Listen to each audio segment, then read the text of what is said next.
of knowledge and of a very special view of the world we live in and how the whole nuclear issue and arms control may or may not be initiated again.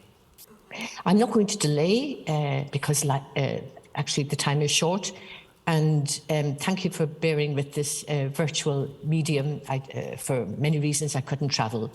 So without further ado, I'm going to ask Dr. Smith from NATO, whom I haven't had the honor actually yet to meet, but you should read her biography. It's exhausting and it's awesome. And it's very, it really is very impressive.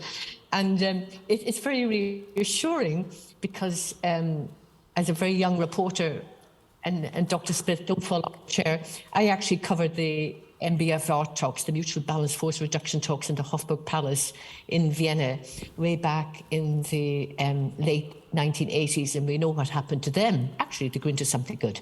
In any case, and just very briefly, we also have Sergei Rogov. We go back a long time as well, Institute for the US and Canadian Studies. And we also have, I don't know if I've met Mr. Faruto from the Romanian Foreign Ministry, but I know your colleagues very well, welcome.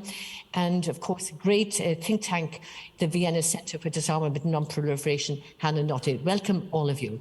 So now comes the hard part, after this easy introduction. So Dr. Smith, I'm not so sure if I'm convinced, but I shall throw you out this question. NATO has long expressed a willingness to engage with Russia on arms control. And Russia's invasion of Ukraine has obviously eliminated any possibility of progress in the near term. But given your experience in wearing the hat you have, and I think anybody who deals with nuclear issues has to be optimistic, has it also changed thinking within the alliance about the desirability of trying to build common security? It's a very tough question, and I would really appreciate your views on this.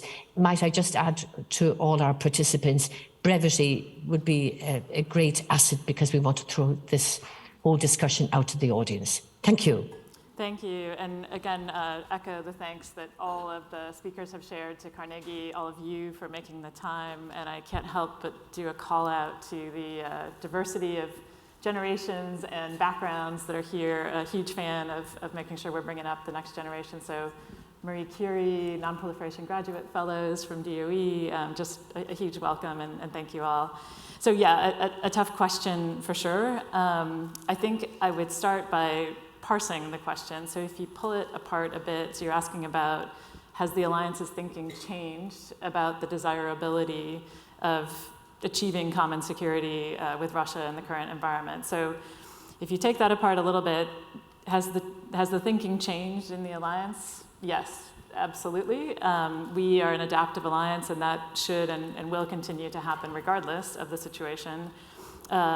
No change, though, in the desire to have common security. So that is a shared premise, it's a principle, and there's no change to that.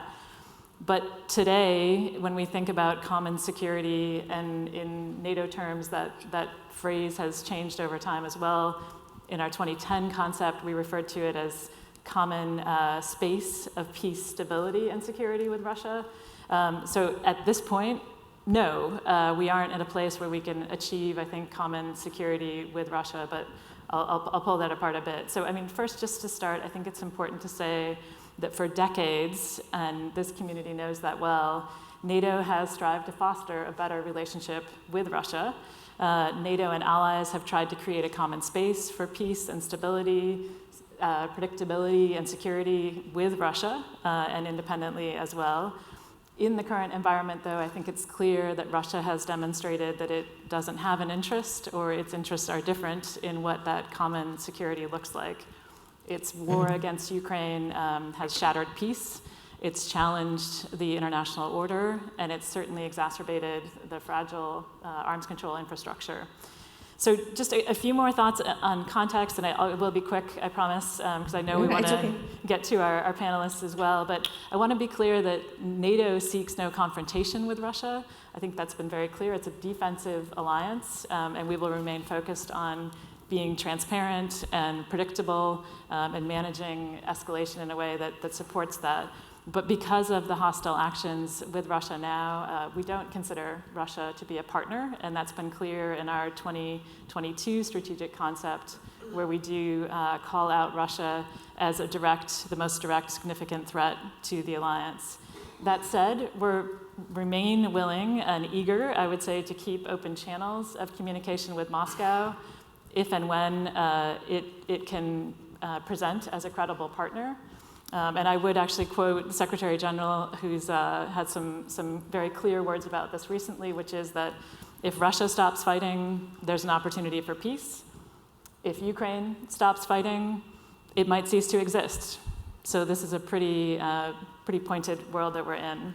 So as a result, and again, I think you all are tracking this clearly, and I'm happy to take questions, but NATO has made decisions at the Madrid summit in 2022 to significantly strengthen our deterrence and defense.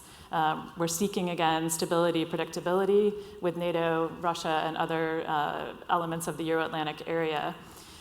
Foremost, that means that for the 30 allies, hopefully soon +2 with Finland and Sweden, that we have taken some decisions that are quite important. Again, the details I'm happy to go into, but increasing our numbers of high readiness forces, forward deploying pre-positioning equipment, working on other aspects of the alliance that, again, are adaptive and will support our defensive posture. So to this community, though, I think I want to close with what that all means for the arms control space. And as we heard in the panel yesterday, and I think in all of the communications I've had in coffee and meals, what does that mean for arms control? So the key point here, and the shift, again, in our strategic concept of 2022, is the importance of embedding and integrating arms control, disarmament, and non-proliferation with deterrence and defense. So in NATO's 3 core tasks, now arms control is embedded in our first core task, which is deterrence and defense, the other 2 being crisis management and cooperative security. That's not to say that there isn't a role for arms control, disarmament, and non-proliferation across those tasks, but the core footprint and the core mission that we have is in that arms control space. So we look forward to working to continue to integrate that effort and look at it holistically, but I think have to be clear-eyed in the current environment. Yes, I agree with you. And you've packed an awful lot in there. Thank you very much, Dr. Smith. Also, I will ask a question to Sergei Rogov in a moment, but what's the big issue here is the complete breakdown of trust, and this is even before the Russian invasion of Ukraine. The whole collapse of the CFE, the conventional forces in Europe, the ABM, and so many other things, and the whole institutional memory of arms control, which is so dangerous. And it worries me, given the importance of the CFE, which might have been very good now and beneficial to understand Russian movements in Ukraine. Sergei Rogov, Sergei and I go back quite a long time, so I'm going to use this, Sergei. So I sort of have a similar question to you, but it's not as easy as that. Russia did present its offer the United States and NATO some draft security treaties, which weren't rejected, they were looked at, they didn't go far enough, and there was a war going on. But, I mean, is there any interest, what's your feeling sitting in Moscow? Is there any feeling or interest today in Moscow on building on a common ground of security issues, of a kind of a way back to negotiating after this war, or even during this war? What do you think? Thank you, Judy. It's a pleasure and honor for me to be here. And I want to start by saying that I challenge the perception that because there is military fighting going on, we cannot negotiate arms control arrangements. Let us remember history. The treaty banning nuclear testing in 3 spheres was signed when the United States was getting engaged in the war in Vietnam. SALT I and ABM treaty were signed when the United States was still engaged in the war in Vietnam. And the INF Treaty was signed when the Soviet Union was engaged in the war in Afghanistan. So, well, you don't need much arms control between partners. You need arms control between opponents and even enemies. That's point number one. The second point is that we cannot imagine that we can restore the CFE Treaty because it was based on the parity between the Warsaw Pact and NATO, and today, of course, there could be no parity between Russia and NATO. Besides, 6 new members of NATO were formerly members of the Warsaw Treaty Pact, and 9 new members of NATO never belonged to the CFE Treaty.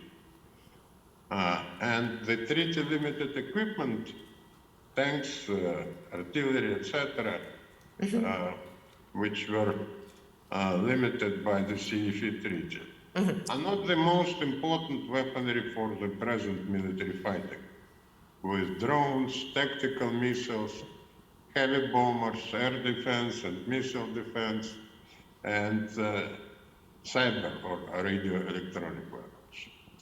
The third point is that the Russian proposal last December had 3 components. A suggestion to sign a new European security treaty, a suggestion that the United States and other NATO countries roll back from their forces from Eastern Europe, and ban on NATO membership for Ukraine. And that was rejected 10 months ago by the United States and NATO, and I see no chance that the Western countries would agree to that, which creates a very limited opportunity to launch arms control.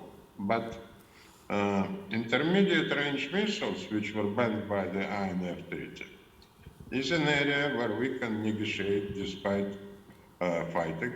But Russian proposal is not to deploy all types of intermediate range missiles, both conventional and nuclear. While American position, when it responded, was limited with only nuclear weapons. There are other elements which I would like to mention, but I could We can do this later. You are getting nervous. No, I'm not getting nervous. We've got an awful lot to pack in. We don't want to go to the past. I mean, you have to address the question, actually. You have your proposals, and we have the European position, arms control in Europe. We're talking about Europe and the kind of rhetoric coming out of Russia, using this language of nuclear weapons and threats and so on. But very briefly, Sergei, I mean, arms control in Europe after the Russia-Ukrainian war, brevity counts, yes or no? It's difficult to be optimistic, but we should try. But we have to stick to the facts. And when you speak, for instance, about nuclear threats, you have to read what Russian president and high officials say. And just yesterday, President Putin said that Russia is not and has not planned to use tactical nuclear weapons in Ukraine like it was claimed falsely. Because there are no political and military goals which can be achieved by employment of the Russian tactical nuclear weapons in Ukraine. But nevertheless, for weeks, Russia is being accused of this sinister plan. Thanks, Sergei, for this. Well, I think language and rhetoric do matter when it comes to war, and how one side sees the whole perception of the nuclear threat. I'd like to go to Romania, to Cornel Farut. Actually, I'm not going to Romania, I'm going to Washington. Good evening, good morning, good afternoon, Ambassador. You have a long experience, and you've been working with the IEA for a long time. for some time, and now you're very much involved in security issues, and now you're the State Secretary for Global Affairs and Diplomatic Strategies. I don't envy you this job. But I suppose my question to you, given where Romania comes from, and you're heavily involved in this, and now Romania hosts some of the United States missile defense sites, could you give us some idea, if at all, Romania, what sort of verifiable arms control could actually complement deterrence? It's a very complicated question, but we can't not do anything. I mean, we cannot remain in this rut forever, because the idea of proliferation and the deepening of distrust actually gets worse and worse. Thank you very much, and I will definitely address that. I have to make an addition. In the meantime, I switched jobs, and I'm now based in New York as a permanent resident for the United Nations. But of course, I'm very pleased to be here anyway. I want, before addressing the key question that you asked, I want to address one of the comments that Sergei Rogov made. As tempting as it may be to be attracted and absorbed by the idea that it's doable, it's easy to project a new arms control arrangement, I think the circumstances are completely different. The arms control arrangements at the end of the Cold War were possible because they were driven by a political will to create a predictable future. While now we are in a situation where there is an attempt to rewrite history, and that's the big problem. The first point. The second point, trust, and you mentioned it at the beginning as well, is trust before 24th of February and trust after the 24th of February. And for any arms control arrangement, we need trust, and trust doesn't exist. In order to create trust, you need to have a dialogue. And that's the biggest challenge that I think we can identify nowadays.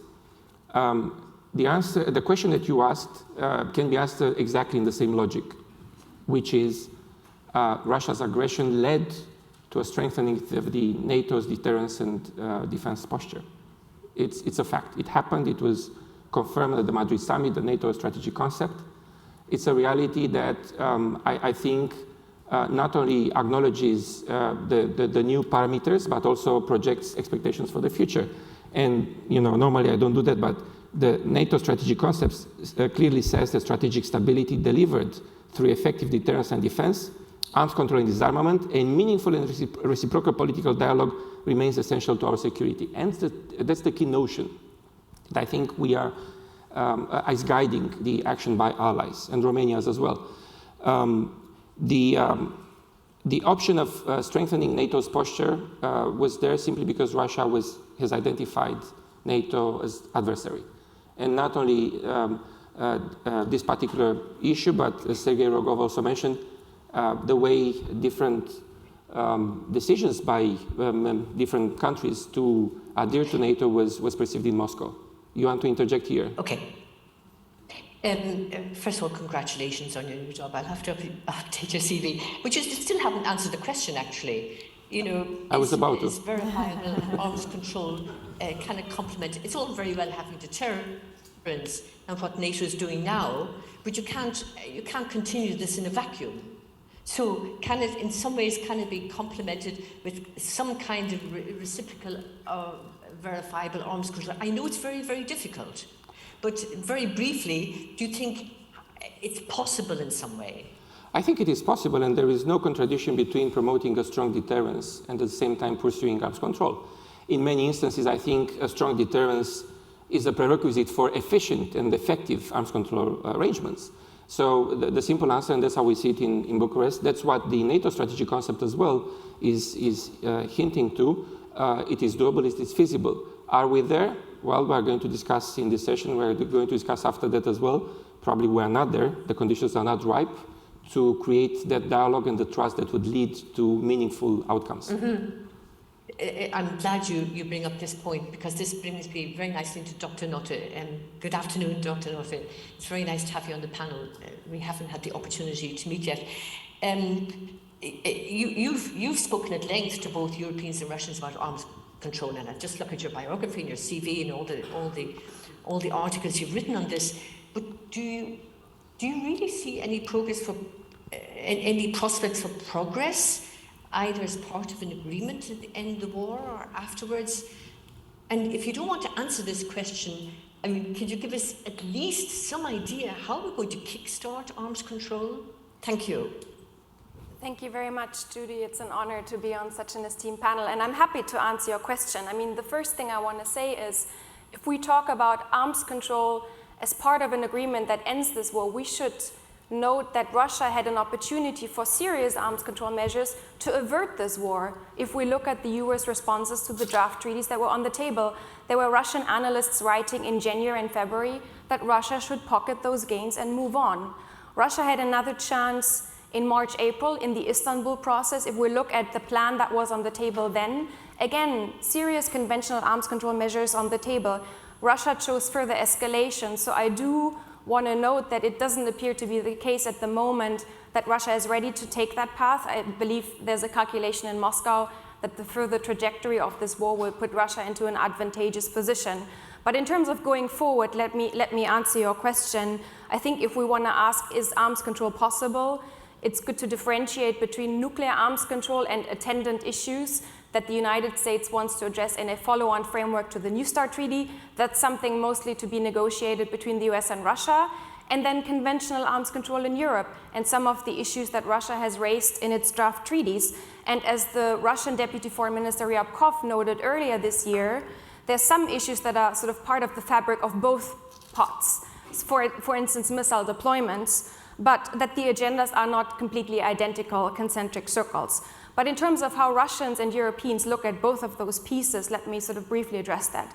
I think the greater prospect here is on nuclear arms control. The US has professed a readiness to go back into those talks if Russia shows quote-unquote good faith, which to my reading assumes at a minimum a resumption of on-site inspections under the current New START treaty.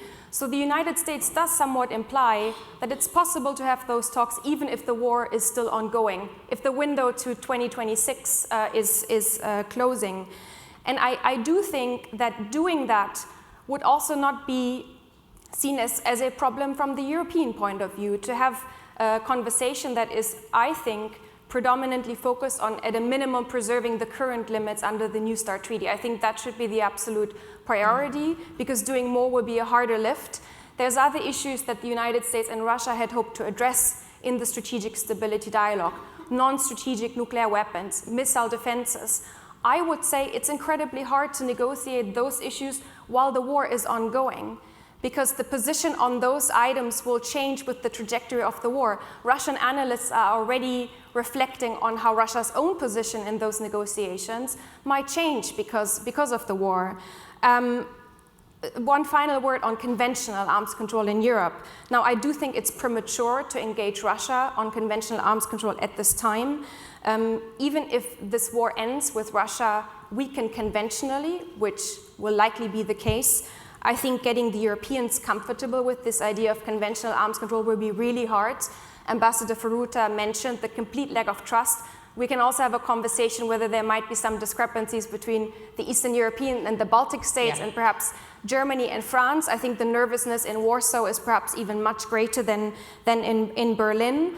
I do think once we get to that point after the war to have a conversation on conventional arms control in Europe, it's absolutely vital that the United States makes it clear to Russia that it will not have a conversation with Moscow over the heads of the Europeans, that the Europeans have to be at the table for those conversations, and that Moscow cannot shun platforms like the OSCE, for instance. The toolkit to do conventional arms control, buffer zones, limits, ceilings, notifications, I guess is there. But Judy, I really think the key question will not be, do we have ideas? The key question will be political will on the Russian side, first and foremost. And then we in Europe have to ask ourselves a really hard question.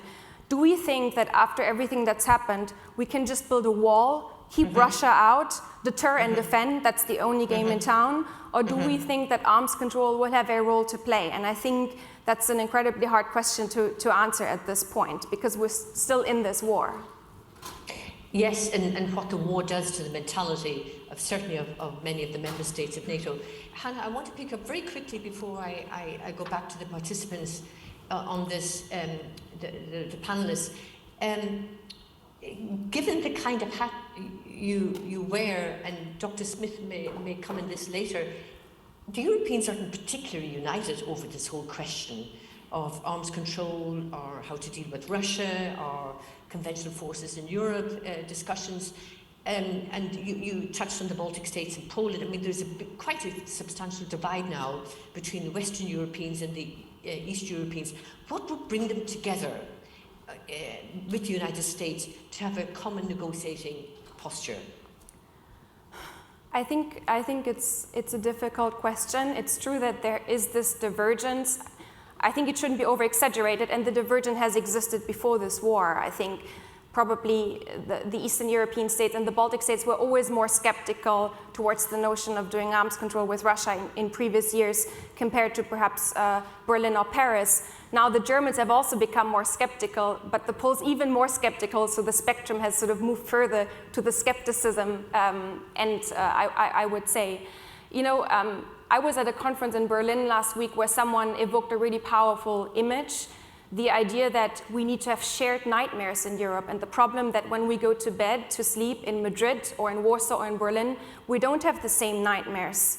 There's other nightmares in Poland than in Berlin. So this notion that we really need to have common threat perceptions, and of course I think threat perceptions vis-a-vis Russia have certainly changed with this war in Ukraine. But if you look at the latest poll numbers, the Kerber Foundation released the Berlin Pulse a few weeks ago. I think 22% of Germans say that they see Russia as a major military threat to Germany, which means that almost 80% see it as a minor threat or not threat at all.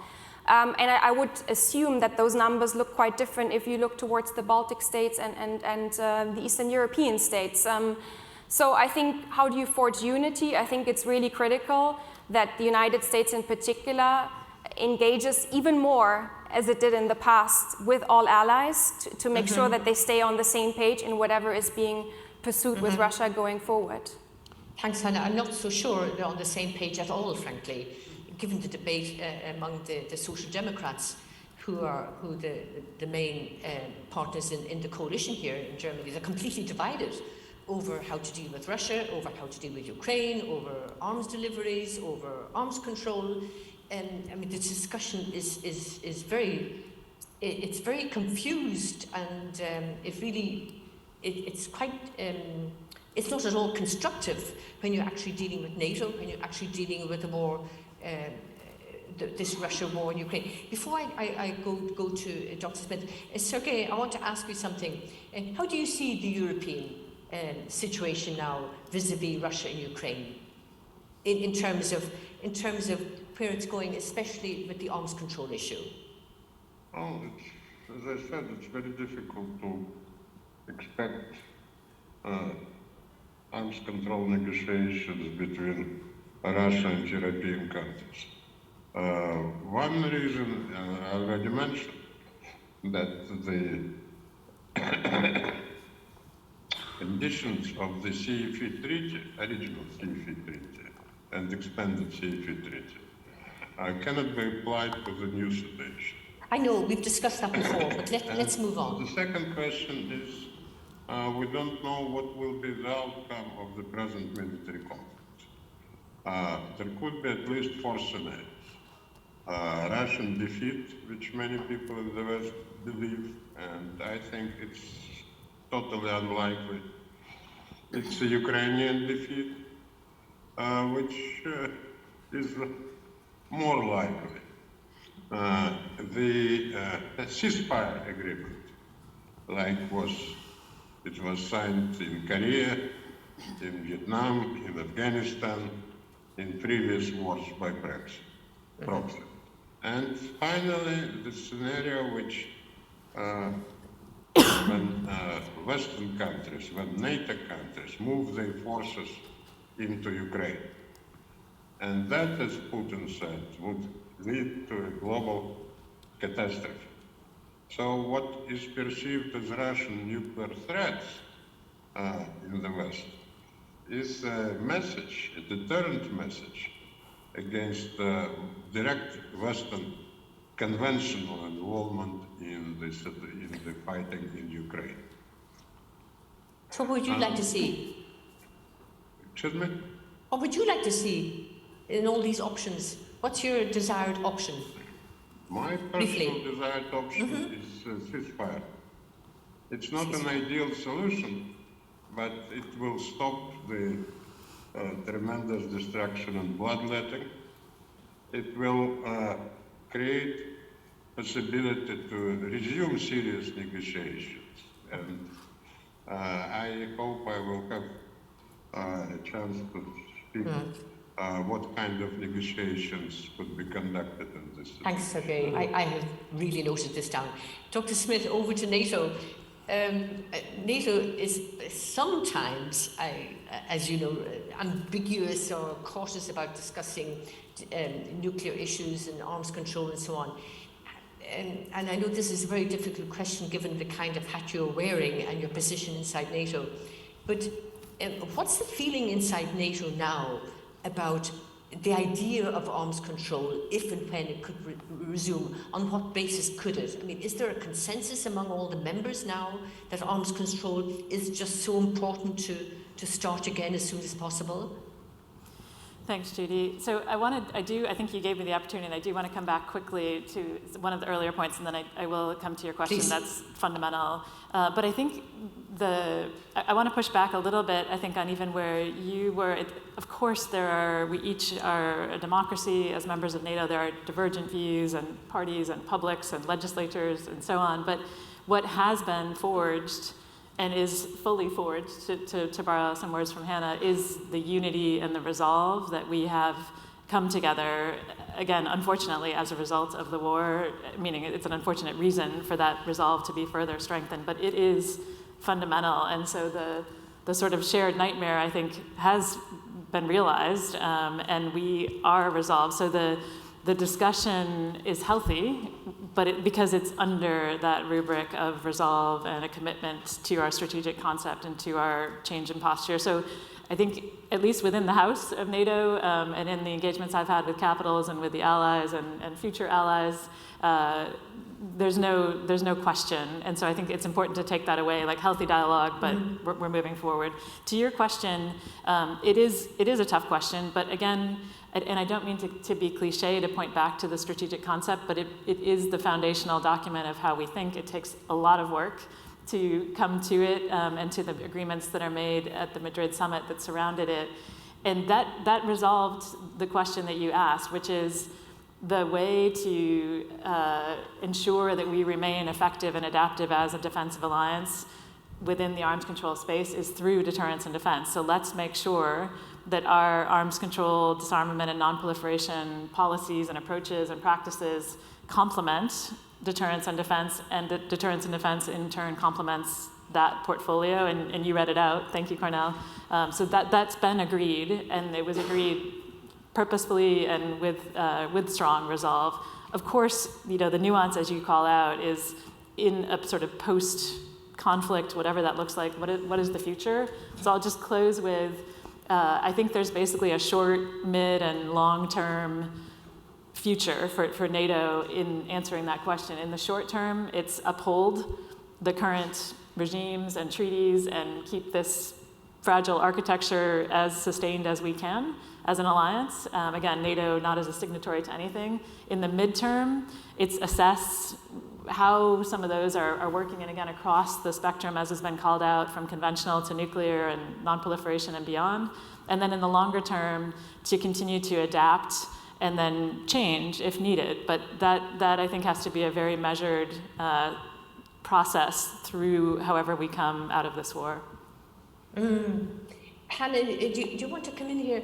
I mean, what I find very, I don't want to get emotional about it, but intellectually upsetting is the perceptions inside Europeans on how they see the war in Ukraine, on the one hand, and on the other hand, and I was listening to Rafael Grossi very carefully, the breakdown of institutional memory when it comes to arms control. That you need the memory, you need the personnel, you need the instruments, you need the know-how, you need the older generation of officials and younger ones, which Carnegie is clearly trying to attract into the whole role of disarmament. What's the crux here? Is it the war? Is it Russia's war in Ukraine, or is it something deeply more worrying about the whole breakdown of arms control, which gives other countries who have ambitions for nuclear proliferation to capitalize on this breakdown. If anybody wants to come in here, I'd be delighted, but I think it's a big question that has to be answered. Well, if I may venture into that, but before, I also want to encourage ourselves not to be too hard on ourselves. I would say that after the 24th of February, there was an impressive show of unity of purpose, commonality of purpose in the Euro-Atlantic space and within the European Union as well. On Hannah's point on our nightmares, nightmares that we have within this space, maybe this is probably a flaw of the system, and that also dovetails with a question that you were asking about the institutional memory, about the knowledge, about the real risks we're facing. And probably we have to do more ourselves. We have to take it upon ourselves that people actually don't get a clear idea about the very dangerous situation we are in. We are now probably at the lowest point of our security environment. The unspeakable has been spoken, and that's the problem. The unthinkable became a possible scenario. I'm personally puzzled by the casualty with which a number of commentators are looking at the use of a tactical nuclear weapon. And that brings again to the issue of trust. Trust is not only about what has happened and linked to the emotional aspects of what has happened from the 24th of February. Is trust linked to our ability to implement responsibilities and commitments? And arms control regime, any arms control regime, actually, requires responsibilities and duties from all of us. And that's what Russia actually has not fulfilled.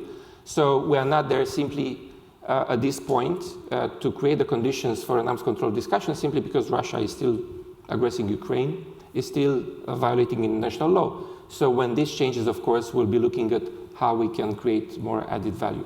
And one last point I want to make to just get a sense of how deteriorated the environment has become. The concept of nuclear deterrence is also very much abused and misused in a way that was not done before the 24th of February. And the scale of history, the 8 months that have passed probably will not be that long, but quite a lot has been happening. And I'm sure that at the end of the day, what will form the basis of any future arms control arrangements will be massively influenced by the mental threshold that we have, passed through this type of rhetoric. So the rhetoric itself, the nuclear rhetoric, is very damaging and encouraging, discouraging, and that's why, going back to Hannah's point, probably we should have all the same nightmares in this space, and not only in the Euro-Atlantic space, I think all over the world.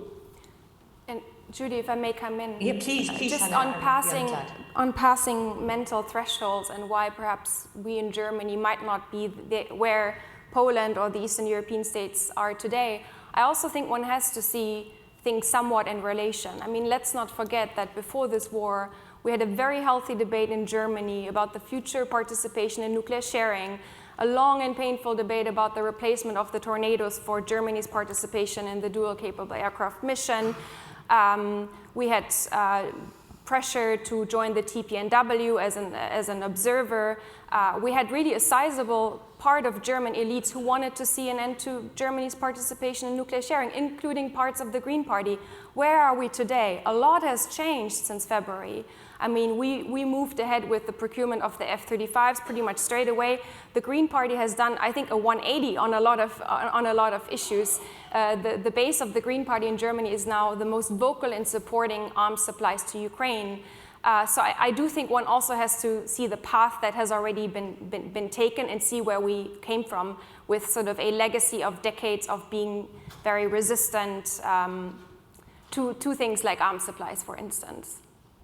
I don't want to get into the nitty-gritty of German politics, Hannah, but you remember the Greens under Joschka Fischer pushed for the coalition to support the war in Kosovo, the NATO bombing. So the Greens have moved very far away from their pacifist to the more proactive and taking on responsibility towards defence and security. But this is another issue, which is probably for another panel. But I would like to go back to where we are today. Here we are, as Hannah rightly pointed out, there still isn't this common security threat, especially in the south. They see migration in the Middle East more than what's happening in Ukraine and Russian war in Ukraine. But I was wondering, we still have to get back to the nitty-gritty. I mean, is there any kind of scope to prepare the ground, even now, although the war is continuing unabated? Is there any scope for NATO or for the nuclear powers, for instance, or Germany, to try to work out some kind of position if and when the day after comes? So, Judy, I'd be happy to come in on that please. First. So it is a tough question, and that's also, I think, my job and my remit at NATO to drive that question. So I will say, I think there's a very clear answer, which is that now is not the time to be preparing the specifics of any replacement to the Conventional Armed Forces Europe Treaty or the future, the list goes on. But now is the time to be doing the thinking and the homework about the technologies that are available, the types of frameworks that could be available, how the arms control, disarmament community might adapt, both as a result of the war, but just because we needed to do that already. Like some of these agreements are very old. Some of them, as I started by saying, are fragile. So if I could actually bring that then back to your prior question about the level of worry, there are areas to worry about, and we've, I think, talked about them already. Some of those are also, though, that we, I think, haven't had an aggressive look at how to take technologies beyond just the nuclear verification side, but in other ways, open source intelligence, the role of information in the information environment, and both as a disinformation challenge, but how information can be used in future regimes, whatever they may look like, whether it's normative or an actual legal treaty. And then on the not worrying side, I think if you bucket the geopolitical environment of a future of arms control, that's different than the technical environment of arms control. And so I think there's a lot of work that we can and should be doing. And those of you who were here with Administrator Ruby yesterday heard her talk about that. Like, let's be ready so that when the political environment is ready and those political negotiators come together, hopefully with the technical folks, and say, here we are, then we actually have some capabilities to deliver for it. Thank you very much. Yeah, that's very important. The questions are coming in. I think we should go straight to the questions. I've got a couple of questions so far. If you, you'll have to the four of you will have to decide to jump in. This is from Daryl Kimball. POTUS, President of the United States and Russian Federation leadership agree and have made high-profile statements that they're both interested in and ready to begin negotiations on a new nuclear arms control framework to supersede New START before 2026. The question is when and how they begin and what their priority goals might be.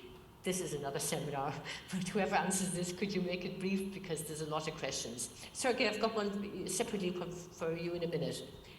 But whoever wants to jump in, please do, and Sergey can do, of course. But please make it brief. Respond now or wait? No, go ahead. When and how they begin and what their priority goals might be. As I already said, the problem is the refusal of the United States and NATO to maintain any serious dialogue with Russia. Okay. The resumption of the dialogue is conditioned by the demand that Russia should accept its defeat.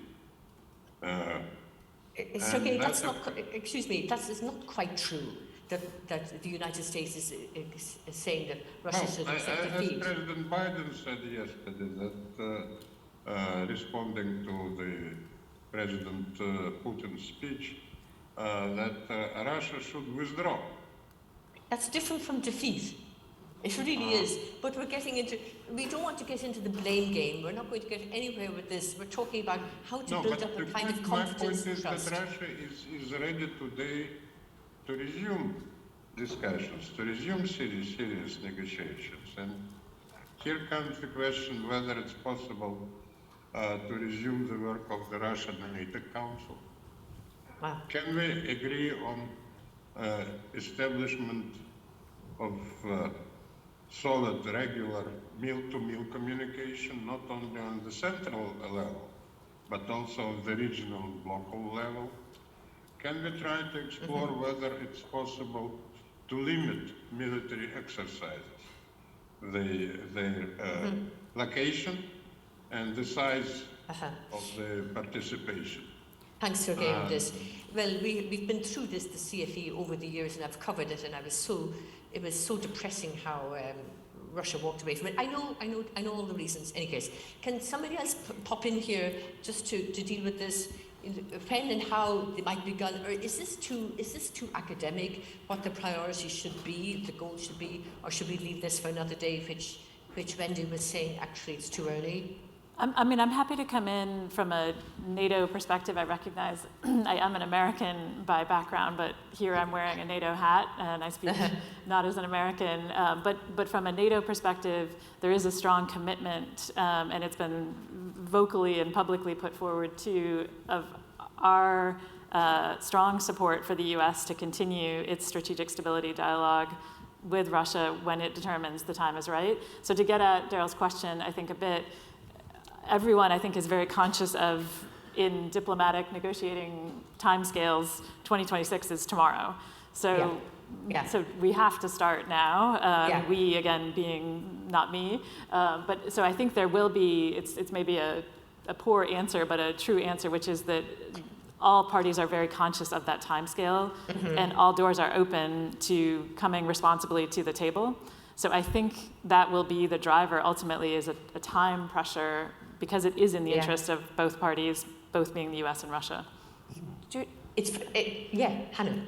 I mean, if I may come in on this question that Daryl asked specifically, I mean, I think Russian officials have engaged in somewhat conflicting messages in terms of when to resume the strategic stability dialogue. Some Russian officials said it's when the purposes or the goals of the special military operation, quote unquote, have been met. But Dmitry Peskov in the summer said, for instance, we should work on a framework to supersede New START as soon as possible. The United States, I think, is very clearly keeping the door open for those talks. It talks about Russia showing some good faith, which, as I said earlier in my remarks, requires at a minimum that Russia resumes on-site inspections under the current treaty, so that the two sides can show that the current treaty does work. Once they go back, I think the priority should very clearly be, at a minimum, to maintain the current ceilings that exist under the New START treaty. Again, this might already be a heavy lift because also of some resistance perhaps in the US system. I think that will be absolutely vital, and then if it's possible to go towards lower ceilings, as I said, to tackle some of those other issues in the strategic stability dialogue that both sides rightly want to tackle. I just think it's very difficult to do that while the war is ongoing, to talk about non-strategic nuclear weapons or missile defenses, because negotiating positions will be affected by the war. Of course, but Sergei, in principle, you would agree to some of these ideas that Hannah raises, given that 2026 is around the corner. Today is that we are ready to resume negotiations if the United States agrees to remove those obstacles to the inspections. Sergei, a very quick question, and I mean, I'm sure all of you could answer this too. Yes or no? Do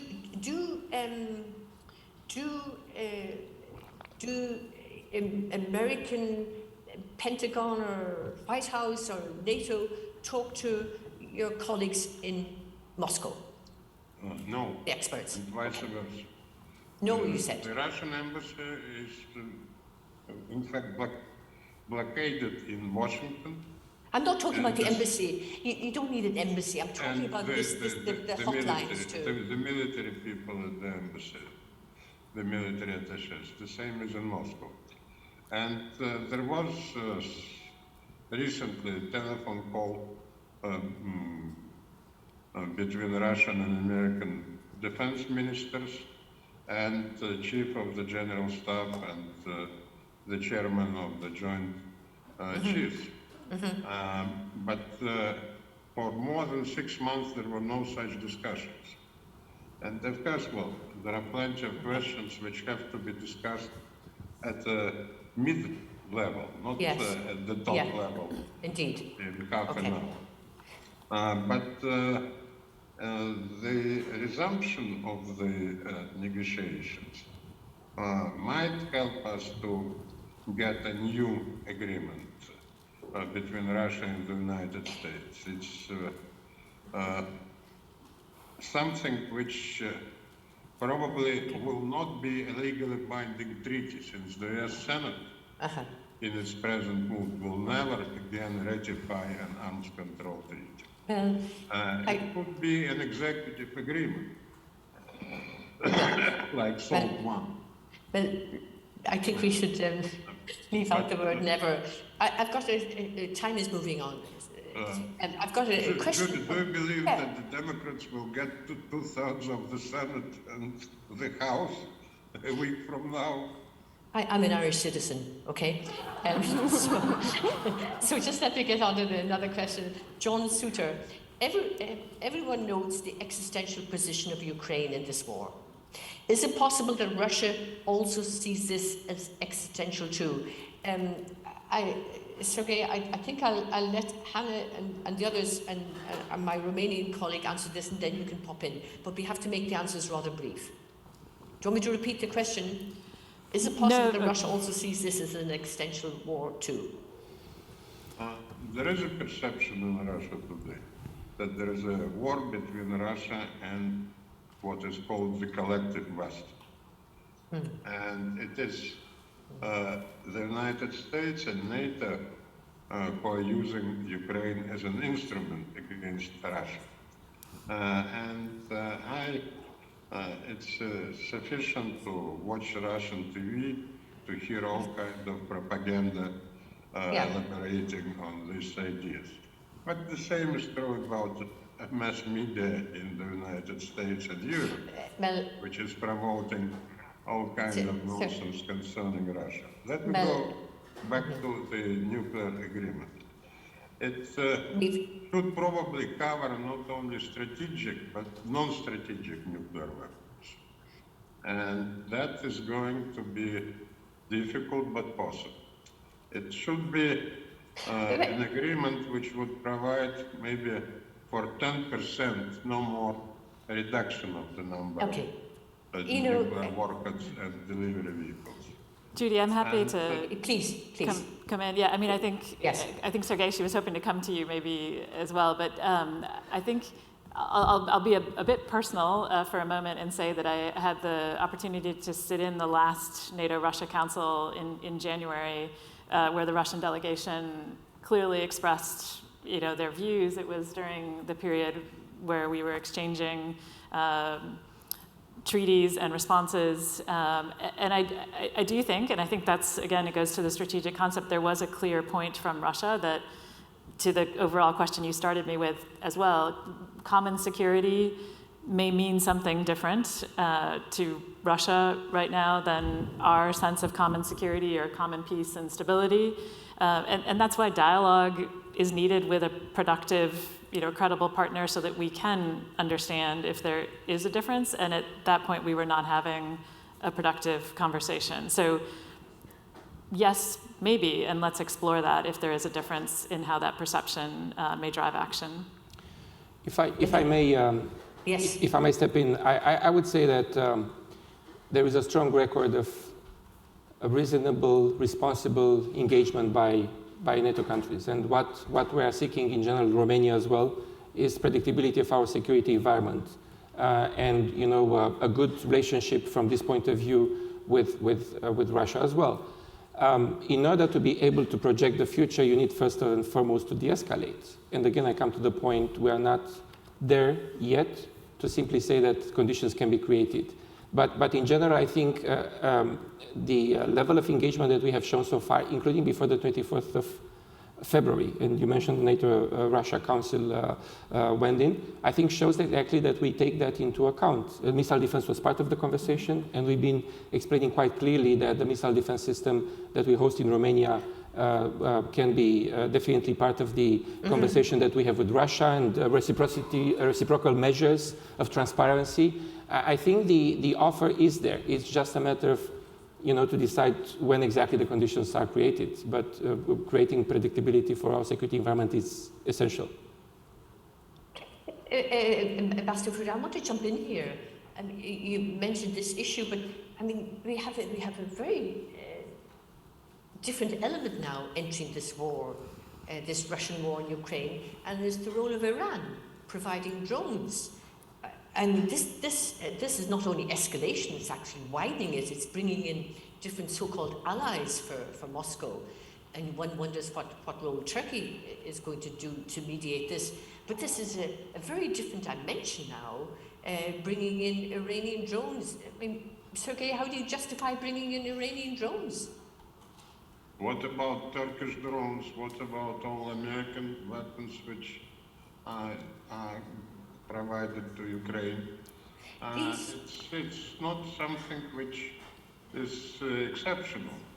Although there's actually a big difference. One is the idea of Iranian drones and bringing in different allies, but secondly, the extraordinary destruction on the civilian infrastructure that these drones are doing. You know what I mean.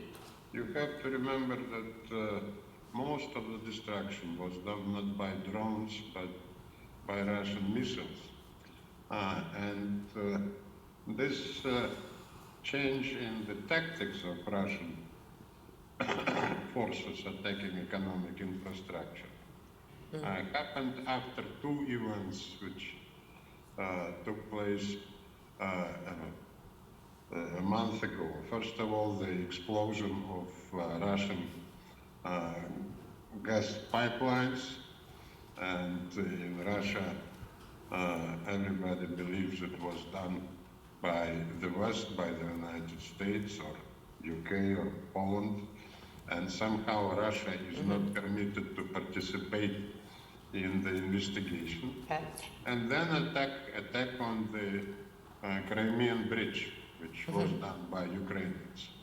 So, Russia responded by attacking the economic infrastructure of Ukraine. I'm not justifying this action.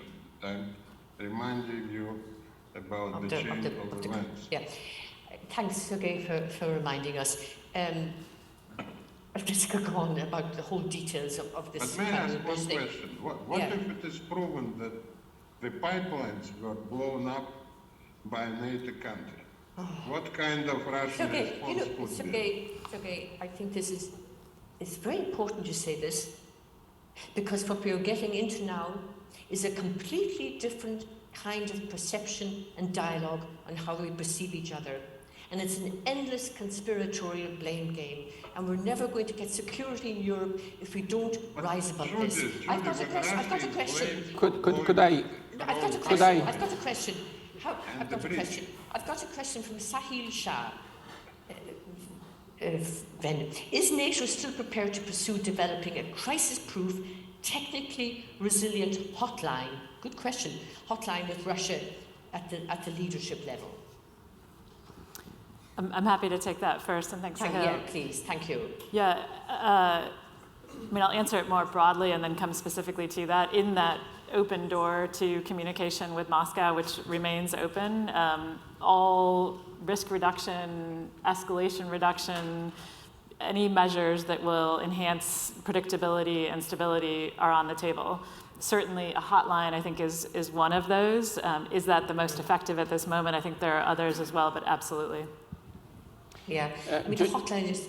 Judy, if I could make, because that's important, you raised the key point about the Iranian drones. Beyond their political and, the humanitarian damage that they're doing, I think that creates also a very direct connection with the resolution 2231 of the Security Council, because Iran was not supposed, under that resolution, which actually is the resolution that endorsed the JCPOA, to provide those, and Russia was not entitled to accept that type of technology. So I think it goes beyond the symbolic nature and the humanitarian impact. It's very significant, and I think it has already consequences, and of course we should be looking at those very carefully. Thanks for that, Ambassador. Hannah, I've got a question here. I think it's for you, and Sergei, I'm sure, would pop in as well. From Tim Teese.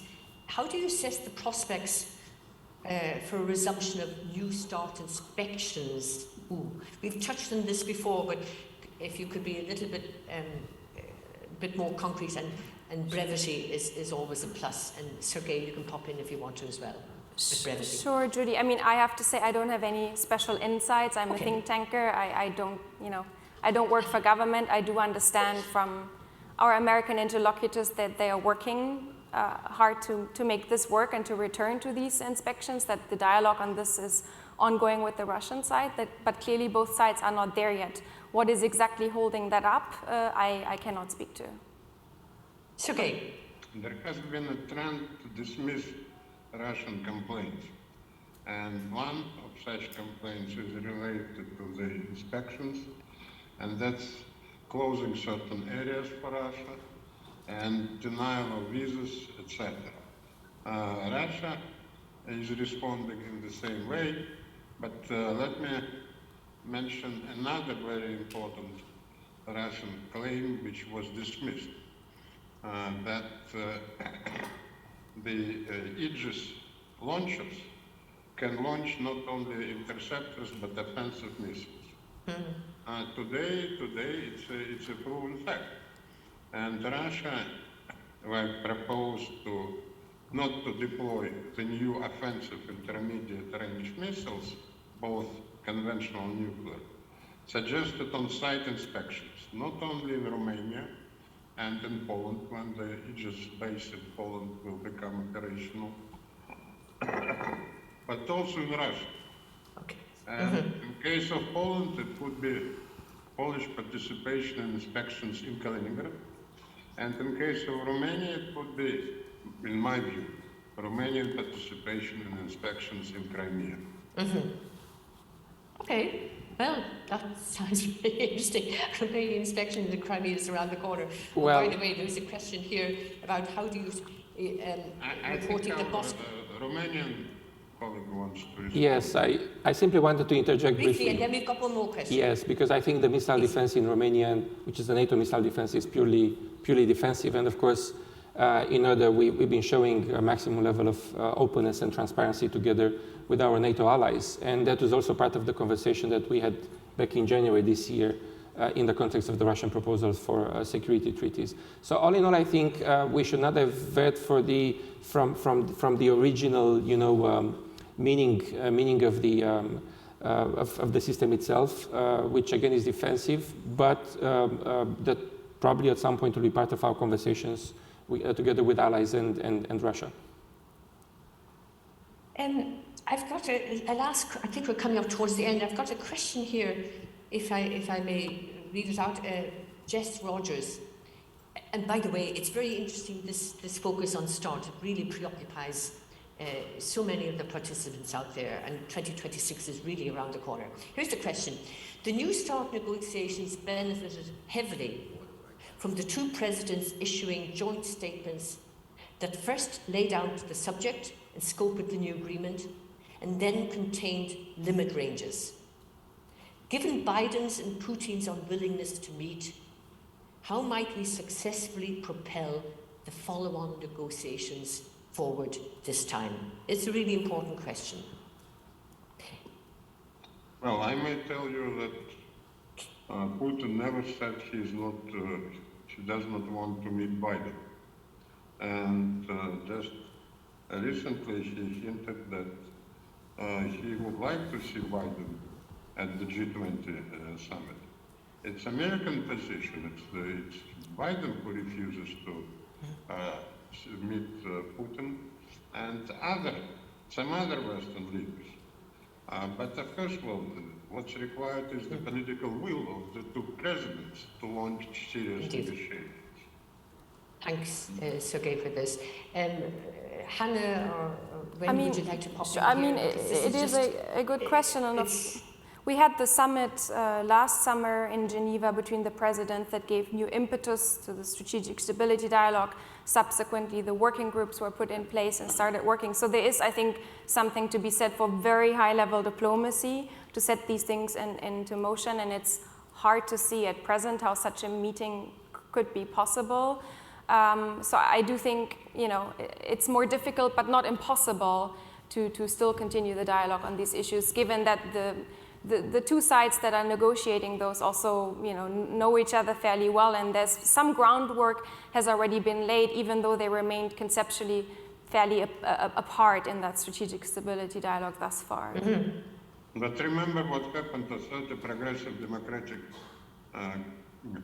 members of the House who signed the letter while supporting Ukraine, also calling for negotiations. How much pressure there was put on them, and what kind of accusations forced them to withdraw that letter?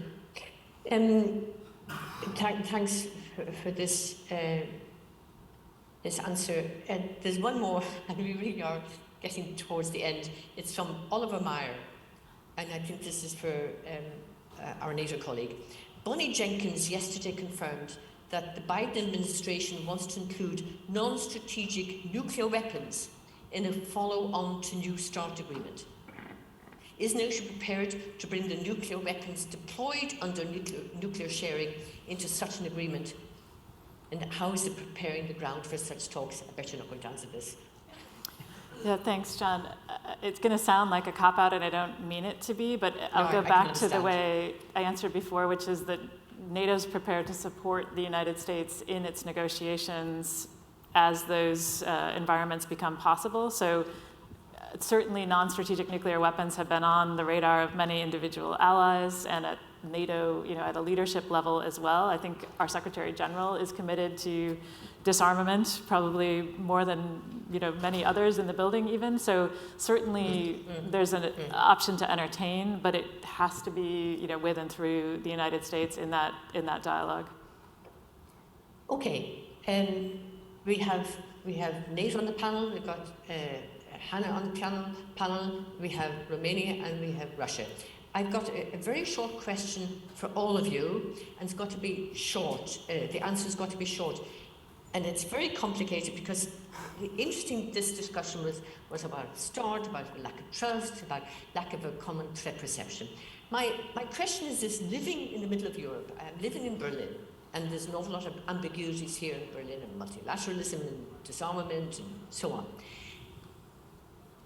And Ukraine is a 2-hour plane ride.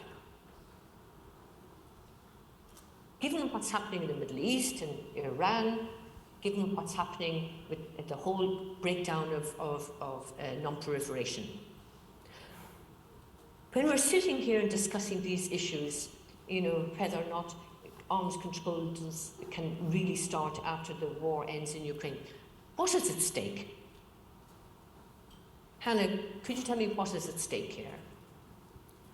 Well, I think if you link it back to the New START negotiations, if we enter an environment after 2026 where we have no constraints on the strategic arsenal, both sides will enter a whole different ball game. I'm not sure we're prepared for it intellectually, and we'll have less of a stable context in Europe to try to pursue conventional arms control and risk reduction and transparency and other kinds of things. So I think a lot is at stake, also for Europeans. Yeah. Indeed, and what this represents to other players outside Europe. Brendan, can I throw to you, please? Question, I'll give you 2 words and then let me say one sentence after them. So, of course, strategic predictability is at stake, and why I say I want a sentence after that is I think where we all need to think about, and this community is the one to do it, is do we even talk about arms control, disarmament, non-proliferation, security? Should we be talking about those in the same words that we have for decades? I don't think so. This is now a personal view. I think those words are antiquated and they're not the right ones anymore. So I think what's at stake is strategic stability and predictability. But for those in the nuclear community, that doesn't mean just nuclear anymore. That means climate and cyber and hybrid and all of these things. That's very interesting how the whole panoply of issues have to be changed. Sergei, before I go to Ambassador. I envisage normalization of Russian-Western political and economic relations in my lifetime. What did you can't? No, I cannot. Unfortunately, we are in the second Cold War, Cold War 2.0, and it will continue for years and if not decades. And it's a dangerous situation since it's a confrontation which today has no rules. And I see my task as to help to prevent a direct clash which would lead to a nuclear war. So prevention of a nuclear war between Russia and the United States and Russia and the West requires negotiation of certain rules of competition, like it was done during the First Cold War. Thanks, Sergei, for this, and I hope the rhetoric does change a little on your side, not your side personally, but Moscow. And Ambassador Faruto, well, you're sitting in Bucharest, New York, Bucharest. What's at stake for you after this long discussion? Well, I'm more inclusive, but not simply because it is not a semantic choice. I think it's a reality. Everything is at stake. We are generations in this room and outside that have not been faced with, I would say, such an unprecedented distortion of the security concepts after the Second World War. And I think everything is at stake simply because, and where I'm sitting, and I was sitting in Bucharest less than probably 1 hour before reaching the Ukrainian territory, I would simply say that more responsibility should be exercised along the way in the process. And I'm saying it as a representative of a non-nuclear weapon state, simply to overcome the level of recklessness and the rhetoric that has been used in the past 8 months. So I would say everything is at stake, and I'm from this point of view, I could confess that I'm quite alarmed. Well, very few positive takeaways from this. I've got to really thank Dr. Smith from NATO and Dr. Rogov and Ambassador Faruto and Dr. Natte, first of all. I've got to thank the great organizers of this event and the great the nuclear program team, James Acton and Toby Dalton, and the great logistics people behind this. And then anybody who backed me up here, I want to really thank you, and thank you for inviting me. Now, this is very important. Lunch is now being served in the BCD. These things are very important. And please note, for those of you who have dietary restrictions, please select a seat without a preset salad so that a survey may assist you in obtaining your meal. Thank you. And above all, and that demonstrates the difference in perception. In Moscow, yeah, well, you and the dinner is served, not the lunch. Yeah, dinner is served, Sergei. Yeah, absolutely. And also I want to thank everybody who's tuned in, virtual or for real. It's been a wonderful experience and I've learned so much. And thank you, everybody, for this great event. Thank you.